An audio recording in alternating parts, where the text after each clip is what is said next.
मोदी जी इंसाफ करो, हमारी कॉलोनी पास करो, मोदी जी इंसाफ करो, हमारी कॉलोनी पास करो। 10 नवंबर मोदी जी न्याय करो, मोदी जी न्याय करो, 10 नवंबर। हमारी जो भी एसोसिएशन आती रही उन्होंने सबसे गुहार लगाई है पत्र के माध्यम से, एलजी साहब को, सबको। इवन हमारे जो अब नए सांसद बने हैं उन्होंने भी 100 दिन का अपना टाइम दिया था कि मैं 100 दिन के अंदर फर्स्ट प्रायोरिटी पे आपकी कॉलोनी को पास कराऊंगा, लेकिन वो भी मुद्दा भी फेल हो गया। हमने सबसे कोशिश कर ली, अब हमारा आखिरी है कि हम सब लोग जंतर मंतर जाएंगे, हो सकता है वहां से मोदी जी तक हमारी आवाज पहुंच जाए और हमारी कॉलोनी पास। यदि वो इस बार विधानसभा चुनाव से पहले नहीं पास करते हैं तो उनका कैंडिडेट भारी वोटों से यहाँ से हारेगा।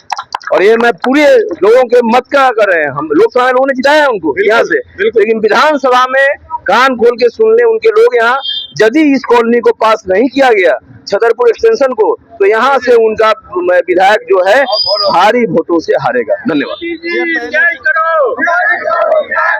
मोदी जी न्याय करो, 10 नवंबर, 10 नवंबर। तो देख सकते हैं यहाँ पर छतरपुर में अभी हम मौजूद है और ये जो Chhatarpur extension RWA number 916 board में देखेंगे और देवेंद्र शर्मा जी यहाँ पर प्रेसिडेंट साहब है और संतोष मिश्रा जी यहाँ पर देख सकते हैं सेक्रेटरी साहब है हमारे साथ यहाँ पर मौजूद है और तमाम सारे लोग यहाँ पर मौजूद है। इसका कारण सिर्फ एक नहीं है, अनेकों है, मगर इसमें से एक टैगलाइन आप देख पा रहे हैं, चलो जंतर मंतर। दक्षिणी दिल्ली की 69 अनधिकृत कॉलोनियों को नियमित कराने के लिए विशाल धरना प्रदर्शन कब हो रहा है?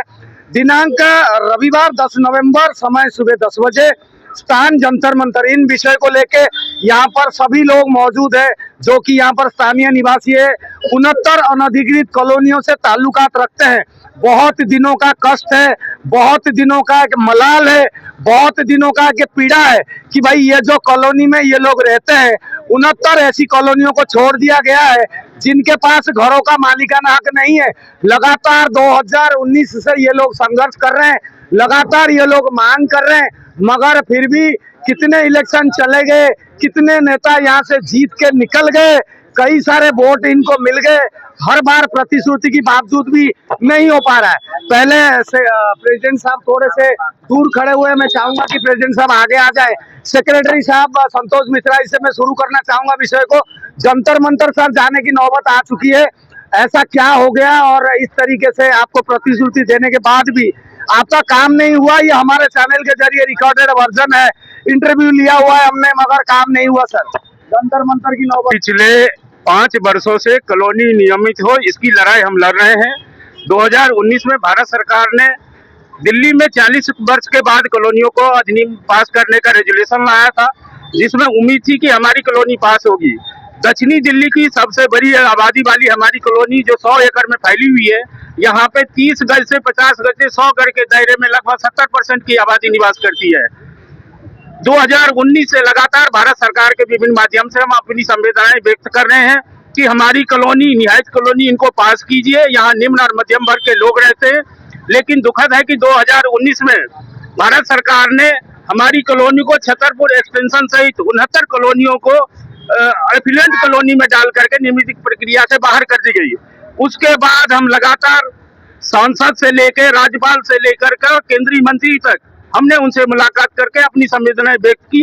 उन्होंने आश्वासन दिया, लेकिन दुखद है कि अभी 5 साल गुजरने के बाद भी हमारी कॉलोनियों को नियमित नहीं की गई। इसके साथ ही गत लोकसभा चुनाव में भी यहाँ के सभी प्रत्याशी पार्टियों के, आम आदमी, भारतीय जनता पार्टी के प्रत्याशी यहाँ कमिट करके गए थे कि लोकसभा चुनाव के बाद में आपकी कॉलोनी को रेगुलाइज करेंगे, पास करेंगे और लोगों को मालिकाना हक देंगे। यहाँ के भारतीय जनता पार्टी के प्रत्याशी अब माननीय सांसद रामवीर बिधूरी जी ने अपनी 100 दिन के एजेंडे में हमारी कॉलोनियों को पास करने का अपने एजेंडे में रखा था कि आपकी कॉलोनी के नियमितीकरण की प्रक्रिया करेंगे। लेकिन दुखद है कि 100 दिन बीत जाने के बाद भी इन कॉलोनियों को कोई सूद लेने वाला नहीं है। सभी कह रहे हैं कि हम प्रयास कर रहे हैं, लेकिन आज तक प्रोसेस में डाला नहीं गया। ये दुखद है। हम इसीलिए प्रोटेस्ट कर रहे हैं कि सभी निवासियों से अनुरोध कर रहे हैं, अब 10 नवंबर जंतर मंतर पर पहुंचे 10 बजे और छतरपुर एक्सटेंशन सहित सभी 69 कॉलोनी के लोग वहां पहुंचे और अपनी मांग को प्रशस्त करें, सरकार तक अपनी आवाज बुलंद करें। जी, मैं बिल्कुल उसी कड़ी को ही आगे बढ़ाऊंगा, ज्यादा पीछे तो जाऊंगा नहीं, क्योंकि लगातार 5-6 साल से और ना जाने ये कॉलोनी कब से बसी हुई है, तब से लेके अभी तक तो कॉलोनी पारित नहीं हुई है, मगर अब जंतर मंतर की नौबत आ गई है। देवेंद्र शर्मा जी की अध्यक्षता में ये सभी लोग छतरपुर के जो RWA नंबर 916 के लोग हैं, यहाँ पे जो जनसंख्या है, सर आप किस तरीके से इस मुद्दे को लीड करेंगे? अब जंतर मंतर से मोदी जी ही रह गए हैं शायद, अब बीच की कड़ी और नीचे की कड़ी कुछ बची नहीं है देवेंद्र जी। जी हाँ, अब सिर्फ मोदी जी रह गए हैं, क्योंकि गृह मंत्री जी आए थे और उन्होंने 26 तक का बोला है कि हम इन्हें पास करेंगे। मुद्दा ये नहीं है कि ये 26 तक करें या 25 तक करें, मुद्दा ये है कि आज से 44-50 साल पहले अनऑथराइज कॉलोनियों का जन्म हुआ जी, और अब तक 2018-19 तक इस पूरी दिल्ली में 1800 कॉलोनियां अनऑथराइज पैदा हो गई। क्यों? क्योंकि डीडीए के पास इतना सामर्थ्य नहीं है कि वो सबको घर दे सके। तो नेचुरली लोग किसान अपनी जमीनों पे बढ़ते गए, लाल डोरा भी उतना का उतना ही है, तो लोगों को घर चाहिए। 1800 कॉलोनियां जो है अनऑथराइज हुई, लेकिन सरकार ने एक भेदभाव किया कि 1731 कॉलोनियों को तो रेगुलाइजेशन सर्टिफिकेट दे दिया, 69 कॉलोनियों को छोड़ दिया और एक टैग लगा दिया एफ्लुएंट, यानी कि धनाढ्य। अब धनाढ्य हम इससे भी सहमत है, ठीक है आप हमें धनाढ्य मान रहे हो, लेकिन आप पिछले 3 साल से कवर कर रहे हो, देख रहे हो कि कितने धनाढ्य हैं। कोई 50 गज में रह रहा है, कोई 100 गज में रह रहा है, लेकिन हम इस चीज को भी मैं मानते हैं, हम एक अपनी कॉलोनी की तरफ से, ठीक है आप हमें धनाढ्य कह रहे हो, तो क्या हमें रहने का अधिकार नहीं है? या धनाढ्य होना कोई जुर्म है? और धनाढ्य इंसान होता है, ना कि कॉलोनी या जमीन। तो उन लोगों ने हमें इस तरह से बीच राह में डाल दिया कि उस धारा से अलग कर दिया कि आप 69 लोग जो हैं थोड़ा अलग हो जाइए, आपके हम सोचेंगे। भाई जब आप 1800 कॉलोनियों को रेगुलाइज करने का आपने मुद्दा उठाया था, और हमें भी 2007 में, मुझे ही उस समय इत्तेफाक से मैं प्रेसिडेंट था, हम प्रोविजनल सर्टिफिकेट लेके आए थे जो सरकार ने उस समय की ने दिया था 2007 में कि हम आपको कंसीडर कर रहे हैं पास के लिए। और हमारी कॉलोनी इन कॉलोनियों में सबसे बड़ी है, जो आबादी में भी ज्यादा है, क्षेत्रफल में भी ज्यादा है, लेकिन छोटे छोटे घर हैं। हमारा सर्वे गलत हुआ है और हमें इनसे जो बाहर रखा गया है ये बहुत गलत और हमारे साथ अन्याय हुआ है। सिर्फ अपने एसी रूम में बैठ के उन्होंने सर्वे कर लिया, जमीनी सर्वे नहीं हुआ। हमने सबसे गुहार लगाई, हमारी जो भी एसोसिएशन आती रही उन्होंने सबसे गुहार लगाई है, पत्र के माध्यम से, एलजी साहब को, सबको। इवन हमारे जो अब नए सांसद बने हैं उन्होंने भी 100 दिन का अपना टाइम दिया था कि मैं 100 दिन के अंदर फर्स्ट प्रायोरिटी पे आपकी कॉलोनी को पास कराऊंगा, लेकिन वो भी मुद्दा अभी फेल हो गया। हमने सबसे कोशिश कर लिया, अब हमारा आखिरी है कि हम सब लोग जंतर मंतर जाएंगे, हो सकता है वहां से मोदी जी तक हमारी आवाज पहुंच जाए और हमारी कॉलोनी पास हो जाए। अब प्रेसिडेंट सेक्रेटरी साहब ने तो बड़े विश्लेषित तरीके से ये मुद्दे को बताया। अब मैं महिलाओं से भी पूछूंगा, मैम ये जो मुद्दा है, आप लोगों के पास मालिकाना हक नहीं है, आपको कैसा लगता है? फील गुड है या गुस्से में? गुस्सा है जी, सालों साल हो गए यहाँ पे हमें रहते हुए, हमारे को अनऑथराइज कॉलोनी का वो टैग लगा के दे दिया है। सारी कॉलोनीज पास हो गई हैं, सिर्फ हमारी जो 69 कॉलोनीज है उनको छोड़ के। उसमें भी हमारे जो हमारी कॉलोनी है उसमें जब सबसे, जैसे हमारे अध्यक्ष जी ने कहा कि सबसे ज्यादा हमारी आबादी यहाँ पर है, तो मुझे ये समझ में नहीं आता कि क्यों हमारे साथ अन्याय हो रहा है। क्यों नहीं एक सर्वे कराया जाता ढंग से और देखा जाता और 69 कॉलोनीज को पास कराया जाता, जब वादे बहुत हो चुके हैं जी और उस पर कोई एक्शन नहीं हुआ है अभी। आंटी आप भी काफी वर्षों से रह रहे थे, तो कैसा लग रहा है और क्या मांग करेंगे? मांग यही करेंगे कि हमारी कॉलोनी को पक्के करवाओ मोदी जी। इतने वर्षे हो गए रहते हुए, यहाँ सुविधा नहीं है कोई इस कॉलोनी में, और तुम्हारी सहारा है भी, हमारा काम करो। बिल्कुल सही, एक आवाज और एक ही नियत और एक ही इच्छा है। सर क्या नाम है और क्या बोलना? मैं विपिन कुमार सिंह, छतरपुर एक्सटेंशन में पिछले 20 साल से रह रहा हूँ और यहाँ हम 50 गज के घर में रहते हैं मकान बना करके। हमें ये नहीं समझ में आता है कि वो जो ऑफिसर्स जो एसी में बैठ करके, जिन्होंने बिना ग्राउंड रियलिटी देखते हुए कि हम क्या उन 1261 के साथ नहीं जा सकते थे, उन अफसरों के ऊपर भी ये गाज गिरनी चाहिए। जो हम भुगत रहे हैं वो उनको भी भुगताया जाए। मेरी तो यही प्रधानमंत्री जी से प्रार्थना है कि हमें ये पूरी तरह से गलत है और इस बात को सरकार को भी सोचना चाहिए, चाहे वो हमारी दिल्ली की सरकार हो, चाहे हमारी केंद्र की सरकार हो, उनकी अपनी नीतियों में हमें रखना पड़ेगा, हमें जगह देनी पड़ेगी, नहीं तो हम इसको अभी तो जंतर मंतर जा रहे हैं, उसके आगे भी जहां हमें जाना पड़ेगा, क्योंकि हम मालिकाना हक हमें नहीं मिल रहा, तो हम कहीं के नहीं है। जो आदमी कहीं का नहीं होता है वो जब जाएगा तो कुछ को लेके जाएगा। ये हमारा प्रधानमंत्री जी से अनुरोध है, और हमारे जो कौन सा मिनिस्टर, अर्बन मिनिस्टर से भी अनुरोध है कि वो हमारी बात सुने और यहाँ आकर देखें और हमें सैनिक फार्म से अलग करें, ये उनसे गुजारिश है। 10 नवंबर कॉलोनी पास करवाना है तो,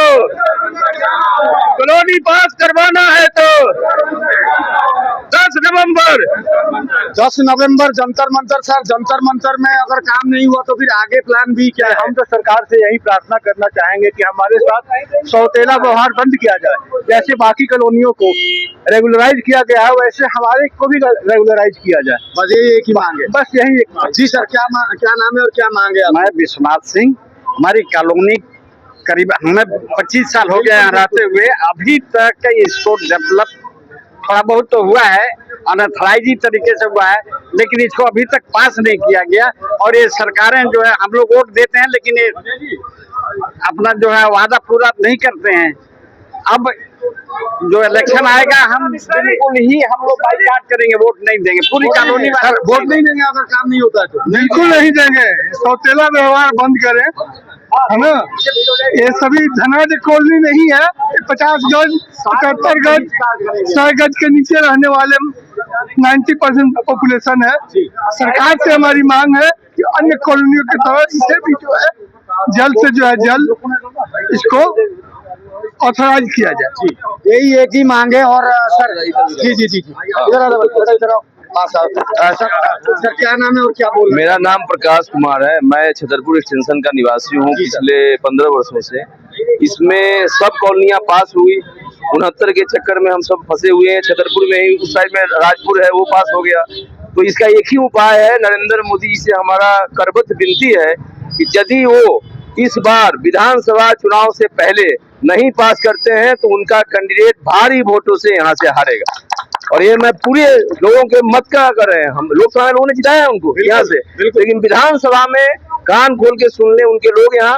यदि इस कॉलोनी को पास नहीं किया गया, छतरपुर एक्सटेंशन को, तो यहाँ से उनका विधायक जो है भारी वोटों से हारेगा। धन्यवाद। सर नमस्कार, क्या नाम है आपका? मेरा नाम अजय कृष्णा है, मैं JVTS का निवासी हूँ। हम लोग अभी जहाँ खड़े हैं ये देश की राजधानी है, और राजधानी में अनऑथराइज कॉलोनी, अनऑथराइज काम होना, अनऑथराइज कॉलोनी का मतलब है कि यहाँ अनऑथराइज कुछ हो रहा है। इसको अगर गवर्नमेंट आज तक ठीक नहीं कर पाई, कोर्ट है, गवर्नमेंट है, सबके नजरों में हम अनऑथराइज है, इसे ठीक करने का दायित्व भी उनका बनता है। अगर हम गलत है तो हटाओ, सही है तो हमें सही का वो दो। तो इतनी परिवार, इतने सारे लोग यहाँ रह रहे हैं और यहाँ का हालत ये है। बार बार इलेक्शन जब भी आता है तो हमें लॉलीपॉप दिया जाता है, लेकिन इस बार हम लोगों ने भी सोच रखा है, हम 10 तारीख को पहले जंतर मंतर जाएंगे। ये नोटिस है कि हम लोग आ रहे हैं, हमारी बात को समझो। अगर उन्हें समझ में नहीं आता है, इलेक्शन में हम पूरा का पूरा बाइकाट करेंगे और इस इलेक्शन में हम में से कोई भी वोट नहीं देगा। ये बहुत बड़ी बात है और बहुत बड़ा चैलेंज है, और कहीं ना कहीं एक हमारी फाइट टिल दी एंड है जी। एक बार मैडम को भी दिखाया। अब इस बार हमारी फाइट टिल दी एंड है। हमारी आवाज नरेंद्र मोदी तक पहुंचानी है और पहुंचेगी, और उन्हें हमारी कॉलोनिया को जो पास करना ही पड़ेगा। बिल्कुल आगे आ जाओ। और सर क्या नाम है आपका? मैं विनय सांडिल्य। सानिली जी, क्या समझते हैं ओवरऑल एक अगर छवि देखी जाए? विधायक जी जानते हैं, आपके अर्बन मिनिस्ट्री जानती है, आपके LG साहब ये विषय को जानते हैं, आपके गृह मंत्री साहब आए थे, इन्होंने भी संगम विहार में एक मीटिंग के दौरान भी बात बताई, मगर फिर भी मोदी जी तक बात नहीं पहुंची और आपका काम नहीं हुआ कुल मिलाकर के। देखिए, ऐसा है कि मोदी जी तक तो बात जरूर पहुंच रही है, लेकिन मुझे जो लग रहा है, क्या लग रहा है आपको? कि विधायक इसमें जो है जो 2-4 अपनी राजनीति का खेल खेल रहे हैं, समझ गए। और हम लोगों निवासियों ने ये किया है, डिसाइड किया, ये खेल नहीं होने देंगे। ना इधर की, ना उधर की, ना ऊपर की, ना नीचे की, ना आगे की, ना पीछे की, ना इसकी ना उसकी। अब बात सुनी जाएगी सिर्फ छतरपुर निवासियों की। बस यही मेरा कहना है। और ये 10 नवंबर को नोटिस के साथ साथ डिसीजन भी पक्का हो जाएगा। कि हम लोगों को क्या करना है और कौन सा रास्ता अख्तियार करना है। तो यानी कि प्लान ABCD सब कुछ तैयार है, सब कुछ कर चुके हैं। और जो लोग आइए आइए सर आइए, क्योंकि सभी की आवाज पहुंचनी चाहिए। और जो भी लोग सोच रहे हैं भाई ये हो क्या रहा है, क्योंकि हमने कवरेज किया अपने चैनल के माध्यम से लगातार, हर नेता से हमने बात की, मुद्दे को उठाने की, दिखाने की कोशिश की, डेलीगेशन भी जाती रही, मगर कुछ समझ से बाहर है ये हो क्या रहा है, चल क्या रहा है और कब होगा क्या होगा पता नहीं। आपको समझ में आया कुछ इतने दिनों से? बहुत कुछ समझ में आया। आगे जी जी हाँ चला। मैं जो है अभिवरण सिंह धनकर ये कहना चाहूंगा कि देखिए जो भी हमारे अधिकारी या कर्मचारी या विधायक MLA MP हुए हैं, तो हमारी जो कॉलोनी से संबंधित जो बात है किसी भी अधिकारी ने मोदी तक नहीं पहुंचाई है। और मैं कहना चाहूंगा कि मोदी है तो मुमकिन है, हमारा काम पूरा हुआ, अब हमारी आवाज खुल के पहुंचाई जाएगी और जंतर मंतर से हम ऐलान करेंगे कि हमारी आवाज जो है कॉलोनी पास कराने वाली वो मोदी तक पहुंचाए। और उन अधिकारियों के को ये हमारी उनसे गुजारिश है कि अब हमारी आवाज को वो दबा नहीं पाएंगे। धन्यवाद जी। तो आवाज दबा नहीं पाएंगे और आगे चलते हैं। तो देख सकते हैं यहाँ पर छतरपुर RWA के प्रेसिडेंट देवेंद्र जी और संतोष मिश्रा जी के जरिए तमाम सारे लोग यहाँ पर पूरे गली गली में घूम के यहाँ पर प्रचार कर रहे हैं कि 10 नवंबर को जंतर मंतर पे जाएं। आपके मोदी जी इंसाफ करो, हमारी कॉलोनी पास करो। मोदी जी इंसाफ करो, हमारी कॉलोनी पास करो। मोदी जी इंसाफ करो, हमारी कॉलोनी पास करो। जंतर मंतर 10 नवंबर जंतर मंतर। अपने घरों को बचाना है तो जंतर मंतर जाना है, अपने घरों को बचाना है तो जंतर मंतर जाना है 10 नवंबर। सर क्या कहेंगे, क्या नाम हुआ आपका, क्या इस मुद्दे के ऊपर समझते हैं? कॉलोनी पास क्यों नहीं हो रही आपकी? कॉलोनी पास नहीं कर रहे हैं, हम इसी दुविधा में हैं कि क्या करें। इन नेताओं से कह कह के हम थक गए हाँ जी, हाँ जी। हैं। और जो नेता आते हैं चुनाव में वोट मांगने आते हैं लेकिन करते कुछ नहीं। इस बार हमने निर्णय किया है कि हम इनको वोट नहीं देंगे, जो हमारा काम कराएगा उसी को वोट देंगे हम। सीधा सा एक बात है, एक ही बात है, एक ही बात है। तो देख सकते हैं यहाँ पर जंतर मंतर पर एक धरना प्रदर्शन, विशाल धरना प्रदर्शन रविवार 10 नवंबर सुबह 10 बजे स्थान होगा जंतर मंतर। तो आप लोग जुड़े रहिए, इस कड़ी में और भी रिपोर्ट प्रस्तुत की जाएगी। और एक ही आवाज, एक ही नारा, हमारे कॉलोनी को पारित करो, मोदी जी इंसाफ करो। मोदी जी के लिए आवाज पहुंचाने के लिए जंतर मंतर पे ये लोग जाएंगे। लगभग 69 अनधिकृत कॉलोनी के अंदर अनेकों RWA, सभी जगह, सभी मोहल्ले, सभी गली मोहल्ले में यही एक ही आवाज गूंज रही है आज की डेट में। इलेक्शन से पहले इन लोगों की बात सुनी जाए और कॉलोनी को मोदी जी इंसाफ करो, हमारी कॉलोनी पास करो। मोदी जी इंसाफ करो, हमारी कॉलोनी पास